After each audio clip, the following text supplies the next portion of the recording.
Hello and welcome to the SBK betting podcast. Over the next half an hour, we're going to give you all our usual tips for the weekend's football action. My name is Alex Brinton. I'm joined today by Issy Barker and Freddie Walker. We're all back in the studio together and it is lovely. Freddie, in the time we've sort of been away, we haven't seen you for a couple of weeks. The Gunners have put on a bit of form. Yeah. Back in contention for the title race. How are you fancying your chances? Oh, I'm loving these last couple of weeks. Obviously, that big win against Liverpool and then a massive win against West Ham. So it's been very, very happy times. Maybe I should go away for a few more weeks and hope that it continues. But I'm not massively confident still. We've seen City. I don't think they've lost since the 6th of December against your boys, Aston Villa. So it's been a long time since they've lost and they're absolutely flying. So I can't really look past them right now. Fair enough. And Issy, just staying on Arsenal, for somehow, to me, this seems mad, but they're pretty much a similar price to win the Champions League. What do you think they're more likely to win? Because they're going to win one of them, obviously. It's their season. Hear me out. I actually think the Champions League might be a better shout. I think in one-off games, Arsenal can be brilliant. You know, we've seen them beating the likes of Man City, you know, the best team in Europe. Liverpool, they can beat them. City, however, over 38 games are just relentless. You know, you don't see them ever kind of having a blip or anything like that, whereas Arsenal in these one-off showpiece games like in the Champions League seem to do better. Obviously, I covered a few of their games in the Champions League as well. Obviously, comfortably top of their group. But yeah, that opening game, was it against PSV? Yeah, and it was a 4-0. Yeah. They just looked unstoppable. So if they carry on form like that, then I just think more of the Champions League. But as I said, hear me out. Okay. And where are you going this weekend? I am at Fulham Aston Villa. So the next pod could be a little bit awkward depending on that result. I always feel like there's this slight weird rivalry ever since the playoff game. Yeah. But yeah, no, I'm really looking forward to covering it. But it's hard covering your own team as a journalist. You just get a bit too passionate and involved. And if Fulham get an absolute pasting, then it's just going to be a very sad day. Yeah, I can't see that happening. So I think you might be all right. Right, the big game of the weekend is Manchester City v Chelsea. Just looking at the sort of head-to-head stuff, like Freddie, well, I mean, it makes pretty bleak reading for Chelsea fans. Yeah, right? yeah, it really does. I mean, except for that, obviously, 4-4 absolute screamer of a game earlier this year. It's not looked good for them at all. The previous 6 to that, they'd lost without scoring. So it looks like it could be a tough game for Chelsea, especially considering the Chelsea that we currently know and watch. The inconsistency is absolutely mad. So I think it could be a tough day for Chelsea. And I don't think it will be much of a repetition of that 4-4. And I've got written down that they were 5 wins out of 17 since that De Bruyne goal in 2017 at Stamford Bridge. And that really felt sort of like that was Pep's first season they won the title. That was a big moment for them. Yeah. And sort of the changing of the guard moment in English football. Would you agree, Izzy? Yeah, I'd say so. And it's just kind of been an absolutely glittering run since then. And you see the acquisitions that they make and they just get stronger and stronger. So that is a real sort of turning point, I guess, as well. And then you look at that 4-4 and yeah, it was 4-4, but you kind of see that the impact of Haaland and things like that. And they just get better and better. Yeah. Chelsea's recent form, Freddie, like they're inconsistent, but they've actually been quite decent. And they smashed Villa in the cup, which was, I thought that was the best I've seen them play in a long time. Yes. I don't know what you've made of them recently. So I'm looking at that form. I saw 2 wins against Palace, who, in my opinion, are struggling quite a lot. I think Roy Hodgson's basically gone now. Not officially, but he is pretty much. A win against Luton, which was a tough win. Fulham, who weren't in the best form until they beat Bournemouth recently. And then a 4-1 loss to Liverpool and a 4-2 loss to Wolves. So the Liverpool result, maybe Chelsea fans will go, okay, expected, but they were very poor in it. But to go 1-0 up to Wolves at home and then be 4-1 down late on and then score an 86th minute, 4-2, didn't matter. I'd be pretty worried as a Chelsea fan, even though that form does look quite good. The games within it, I'm not particularly impressed with it. Okay. And they're in 10th place right now. So. Yeah, and do you think is this a bit of a case of like they seem to take one step forward, like for the performance of Villa Park, you're like, wow, this team really can do something, and then they'll most likely lose at the weekend. In this case, they're just back to square one almost. Yeah, it's that lack of consistency. I think Pochettino's spoken about it in his press conferences. Like, we need to get some consistency out of the players, but I think it's on him a little bit as well. He doesn't seem to know how to get the best out of his players. He did inherit a very inexperienced squad, and it was in a mess. But I feel like his selection and tactics haven't been working out for him either, and that comes down to consistency. I think if you had like a consistent game plan every week, then maybe you'd start to see a good run of results. But it's always this mini run of results and then like a dip. And I remember they had this back in October, then they lost to Brentford, and then obviously recently, and pasted by Liverpool, then losing to Wolves, and it's just very inconsistent and bizarre. So yeah, very very strange season for them. And I know. So they're almost due a loss. Is what you're saying. Yeah, and Freddie, what about City then? Yeah, it's scary, isn't it? It just looks like they're going to go on that second half of the season, run a form where they just defeat everyone and demolish everyone, really. KDB, since he's come back from injury, I think he's got 7 assists in 9 games in all comps. Haaland, absolutely demolishing teams again. Looks like he's back to kind of that last year form where he's just scoring goals consistently against Everton, getting the 2 goals. So I'm very scared of City right now. I think they look shoo-ins for the title right now, which is a very sad prospect for the Premier League, I think. Yeah. And Issy, like we've sort of touched on Chelsea's chances in this game when you look at the head-to-head stats and their form, but are you surprised that they're so high at 8.4 considering they've won their last few games? I think I'd echo what I said in terms of that consistency. It's so hard to bet on a Chelsea result, get them winning or anything like that. So I think it comes down to that consistency again. I think this is a massive rebuild at Chelsea, so it's really difficult to see them getting a result against a team like City with all that quality. Like you said, getting KDB back was like getting another world-class signing in January. So going up against the ominous prospect of that, I just think it's very difficult for Chelsea. Yeah, they've been on a good run, but again, it's like they're gonna get another dip, and I just don't really think they have an identity at the minute. I'd also just add on that with the 8.4, City haven't lost yet at home this year, so I don't know whether you guys think Chelsea are the ones that are going to... I mean, I'm not taking it on, let's put it that way. I thought I was a bit surprised it was so high, given, like, this. I think this group of Chelsea players, like, they are capable of quite a high level of performance. Yeah. I mean, that they've shown it barely any, but they are capable of it. So I was slightly surprised that, and being the fact that City did play midweek. Yeah. So I don't know whether that will have a small bit of impact, but I'm pretty confident in Man City are going to win. But I just thought it was interesting that it was quite high. What about both teams to score? I mean, the 4-4 was obviously a goal glut, but what are you telling us on the fact that the head-to-heads? Yeah, I'm actually more tempted by the no on the both teams score at 2.14 than the yes at 1.82. So the last 4 games at the Etihad, Chelsea have failed to score. The last 6 before that, after the Champions League final where Chelsea won, Chelsea failed to score before that 4-4. So to me, I see it reverting to kind of tradition in this game, and Chelsea really struggling, not scoring, City scoring quite a few, and it being a 3-4-0. The Champions League final was also 1-0, so both teams scored in hit in that either. Yeah, exactly. So that's 7 in a row. Just to echo that, I saw, kind of looking at that head-to-head record, I saw 13 times in the last 33 games, and both teams to score hasn't hit. That's since 2012. So I'd be more inclined to go for no on that one. Yeah, I mean, what I will say is if you look at, I did some stats for like this season, and both teams squads hitting 64% of City's home games, which is quite interesting, and 75% of Chelsea's aways. They've only failed to score in 2 away games this season, which is quite interesting. Yeah. And maybe worth bearing in mind. And of course, City have scored in every single home game they've played. Yeah. I'm leaning towards the no as well, but especially given the decent price it is. Over under goals, Freddie, what are you expecting? So I'm expecting goals here, but from Man City. Yeah. as we've just spoken about, I don't expect Chelsea to be scoring. So I looked at the last 3 games at the Etihad in all comps. We have a 1-0 City, 4-0 City, and a 2-0 City. So it's quite the variation, quite hard to kind of pinpoint there where you want to go over-under. So I've gone over 2.5 goals for Man City at 2.12. I thought that was the most value that you could get. I do see City scoring at least 3 goals in this game against a pretty leaky Chelsea defence.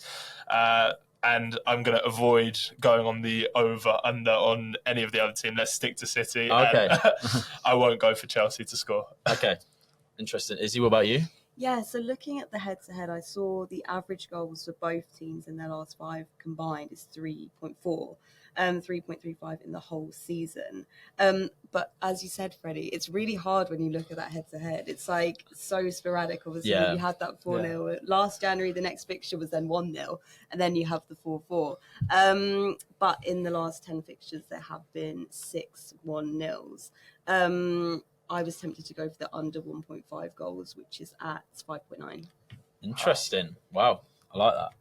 Yeah, I think the over 2.5 is probably where, if you're going to be safe, that's where you're placing your money. But I like that call because there have been quite a lot of 1-0s. I would bear in mind that the last one at the Etihad in the league was when I think City had won the league this midweek before, and I looked at the team they put out and it was like a load of kids and they just passed it around the back. So maybe that's a bit misleading, but I think there's plenty of other good options there. What about cards? Oh, I love a card. And You do. I'm seeing Caicedo and Enzo as the 2 favourites for me for Chelsea. They're both second in the Chelsea kind of cards table with 7 yellows this season. Only second to Nico Jackson, who's got 9 yellows, which I don't know how he's that high. But Caicedo and Enzo, I imagine they're going to have to make quite a lot of fouls against a counter-attacking / just dominating City. Yeah. If I was looking at City, I'd look more towards Rodri. Yeah. Similar position as well. If Chelsea do get on the counter, Rodri can be in there making tactical fouls, getting yellows. He's also at the top of the cards table for City with 8 yellows this season, 1 red card as well. So, yeah, those would be the guys that I'd be looking at specifically. I'd really look at Rodri on that one. It's 4.9 on SBK. Wow. I thought that was That's really quite nice. a good price. 10 yellows in all comps as well. And the 1 red card as well to echo that. But looking at Gallagher as well, 2.72 on SBK, 6 yellows this season. But Jackson has the worst disciplinary record for Chelsea. If you kind of want to look at the track record and things like that, that's at another 2.72, 9 yellows, and also he picked up a yellow in the Palace game as well. So obviously in form. Interesting. I think the over-unders are quite interesting. Like for City's, for Chelsea over-under cards, tempted by over 3.5, which is quite a lot at 2.38. But I just think as well with this game now, there's a few players that know each other quite well. Like Palmer's moved from one to the other, Sterling moved from one to the other, and Kovacic. Yeah. So I don't know whether that brings a bit more needle. There certainly was quite a lot of needle in that 4-4 with 8 cards in that one. So yeah, I don't know. I'm thinking the over. I'd also agree with the over 3.5 specifically for Chelsea. Chelsea are averaging 3.25 cards per game in the Prem this season. City, on the other hand, only averaging 1.7 cards. So they've got a pretty good disciplinary record, City. So not to lump it on Chelsea by saying they're going to score no goals and they're going to concede a lot, but they're also going to get a lot of cards. And I didn't look at the over 3.5 as well. They're at 2.38. Tell me there's not a Chelsea fan on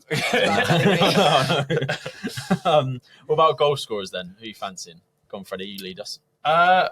So there's obvious ones here, but I'm going to go with Phil Foden at 3.35. He got a hat-trick against Brentford, got another one against Copenhagen the other night in the Champions League. I think he's just in probably the best form he's been in a City shirt, to be honest. The most consistent form he's had in the team. So I think he definitely has a very good chance of getting a goal against Chelsea here. Izzy, what have you got? I looked at Palmer. To score first, it was 12.5, or anytime it was 4.8 on SBK. I think he's been a stand-up performer for the Blues since signing for City. 10 Premier League goals, 6 assists. He'd never scored a Premier League goal before moving to Stamford Bridge, so he's clearly oozing confidence, really loving life. He really likes Pochettino, and Pochettino gets the best out of him. So, I went for Palmer on that one. Yeah, I'm going to echo you. I went for Palmer as well. I think if anyone does score for Chelsea, it's more than likely to be him. And the price at 4.8 is really good, considering he's on penalties as well. I mean... And he scored in the 4-4 as well. Penalty, and he did, a real pressure penalty as well. That was pretty good. Yeah. Assists. Okay, so in terms of a standard one, I'm going to say KDB. Sure. Because he has to be in there. As I've mentioned, 7 assists in 9 games this year. But as a kind of random one, I'm going to go Gusto. Malo Gusto with 6 assists in all comps this year. And if Chelsea are to get a goal, I think he has a pretty good chance of getting on the assist sheet, I guess. Izzy, what have you got? I'm banging the Cole Palmer drum. He got 2 assists in Chelsea's win over Crystal Palace. I just think he's a shoo-in. He's got 16 goal involvements in his last 16 Prem appearances.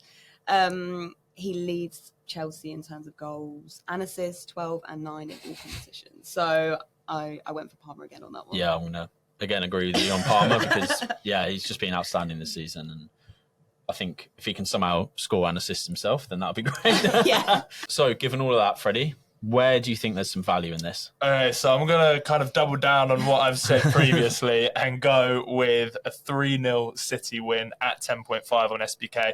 As I mentioned, I don't think Chelsea are going to score goals. I think they're going to get a lot of cards and they're going to concede a lot. So I'm going to go with the correct score here and say 3-0 City. I like that. And Izzy, what have you got? I'm offering a bit more of hope for Chelsea fans. I'm continuing with a Palmer hat-trick. I just really like those 4.8 odds for anytime goal scorer. Really pleased with that, so definitely going for that one from what I've just discussed in terms of his form. Fair enough. And I've gone Man City to win and both teams to score. Just purely, I know we've talked about the head-to-head a lot and both teams not scoring, but I just think the record for team like Chelsea's attack has been good, 6th in terms of away goals this year with 21, so it's quite impressive. I feel like City's defence, while it has been decent, at home it's joint best in the league, but I don't know, it doesn't seem as solid as it has been in years gone past. And over the last 6 games, Chelsea are averaging scoring 2 a game, but they're also, in typical Chelsea fashion, conceding 2 a game. And they've, as I said earlier, they've only failed to score in 2 away games. So, and I seriously back City to win because they're flying at the moment. So Man City to win and both teams to score is at 2.74. Now, first goal scorer selections for Brentford versus Liverpool. Now, there is a 50% boost on this market with SBK this weekend for the lovely 12:30 kickoff. So, Izzy, you love a goal scorer. Go on, who have you got? I love a goal scorer, and I feel like I love a Brentford goal scorer. Yeah, you do. I actually was like, you know what? I'm not going to pick Tony this week. I've gone for Neil Maupay at 10.5 on SBK. I think it's a shoo-in. He's got 5 goals in his last 6, 7 in total this season. I know I say a lot, cover Brentford a lot, but he just loves the club. You know, he's had a miserable time at Everton, and he's just transformed since going over to bus stop in Hounslow from a Fulham fan, that is. I'm going to take that from you, and I'm going to go with Ivan Toney at 7.8. Brentford have scored in 58% of their home games, and Liverpool only 33% of their aways. Toney's been in great form since he's come back in, so I'm backing him, and I think he's more than likely to be the person who gets on the score sheet. Freddie, what have you got? So I've gone for a Liverpool player. I've gone for Diogo Jota. He's scored 3 in his last 4. He's in great form. And he's also scored the first goal in 2 of those 4 games. So he's on form. He's impressing me a lot. And he's at 6.8 to score the first goal. So I fancy him. Remember, you can get a 50% boost on that market with SBK this weekend. Into our best bets then. Izzy, you lead us off. Sticking with the theme of Brentford and Liverpool, I've gone for both teams to score at 1.58. Brentford have scored at least once in their last 9 games. Liverpool have scored, only City have actually scored more than Liverpool in the kind of form table this season. So obviously banging in the goals. And actually in their last 4 of their last 6 matches, they've scored over 3 goals. So they obviously... I have a feeling it'll be a goal fest. Fair enough. And I've gone both teams to score as well, but this time in Spurs versus Wolves at the same odds, 1.58. Pretty simple one. Spurs have hit both teams to score in 79% of their games. Wolves in 71% of theirs. If you're looking at the table, it's 2nd versus 4th in both teams to score. So I think that's a pretty safe bet. Freddie, what about you, mate? So I've gone Norwich to beat Cardiff at 1.86. Norwich have really picked up form in the Championship, especially at home. They've got 6 wins and 2 draws in their last 8. And Cardiff just historically don't like trips to Carrow Road. They've only won twice out of 16 trips since 1971. And they're also in really poor form right now. They've lost 5 from their last 6, and they failed to score in their last 2 games. So they're struggling quite a lot. So I'll back Norwich to kind of continue their playoff push and get another win here. And yeah, that's my best bet of the weekend. Izzy, your next best? I've gone for Leicester to beat Middlesbrough at 1.62 on SBK. Looking at this head-to-head, Leicester unbeaten in their last 7 home league games against Middlesbrough. So that really played into my decision. Leicester just in brilliant form, charging towards automatic promotion, won their last 4 games, 8 games since a loss at home as well, really made King Power a fortress. And Borough just... quite leaky away. They've conceded in their last 9 away games, so I just thought that would play into Leicester's favour as well. Fair enough. I've gone for Fulham to beat Aston Villa. It's a dagger through my heart. But this is purely an injury-based selection. Villa's record without Kamara was pretty patchy. I think McGinn will move in, but we're not going to get into too much tactical stuff on how Villa are going to set up here. We struggled without him for most of December. That's the key thing. And we're now without our first 3 and potentially 4 first-choice centre-back options, thanks to Carlos pulling up in training yesterday. So we could realistically be looking at a centre-back pair of Clement Longley and Callum Chambers, which doesn't fill me with a great deal of hope. Pau Torres might be back. He's been on the bench for the last couple of games. But to be honest, given the injury to Carlos, I don't think Emery will risk him. I think he will just wait another week, because if you risk him and he gets injured again, then we really are... swearing on the swear word, yeah. Rise with duck. And Fulham have won 3 of their last 4 games against us at Craven Cottage. And like you said, there's a bit of a rivalry, and I feel like we have, especially away, as the stats show, we've got a pretty poor record against you. So 3.5. I think that's good value given the injuries. Freddie, what have you got, mate? So I've gone Wrexham to beat Notts County at 2.02 on SBK, just bringing back some nostalgia from last year with an incredible game where Ben Foster saves it in the last minute for Wrexham. And what a title race it was between these two. So I'm looking forward to this game happening again.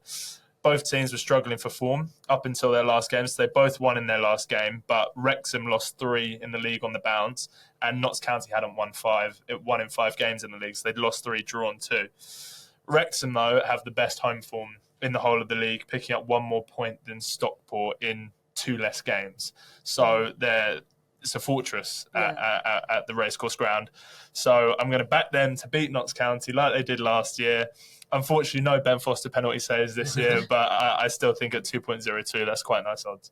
Nice. And then our long shot of the weekend, Issy, go on. Well, I went more for a goal scorer one on this one as well, because I just couldn't not pick Rodrigo Muniz after the transformation he's had at Fulham. He's been at the club for so long. He is young, but just never really got a look in. Went on loan to Middlesbrough. So I've gone for him to score in Fulham Aston Villa. It's only at 2.82, but I just had to, because he's just this epic resurgence. He's gone under 3 Prem goals in just a week, and obviously Raul Jimenez is out injured, so I think this has kind of been his chance to his moment, I guess. So looking forward to that one. Fair enough. I'm looking forward to that as well. Muniz scoring and Fulham winning. Yeah, I've gone. I promise this is now bitterness from last weekend, but Luton to beat Man United.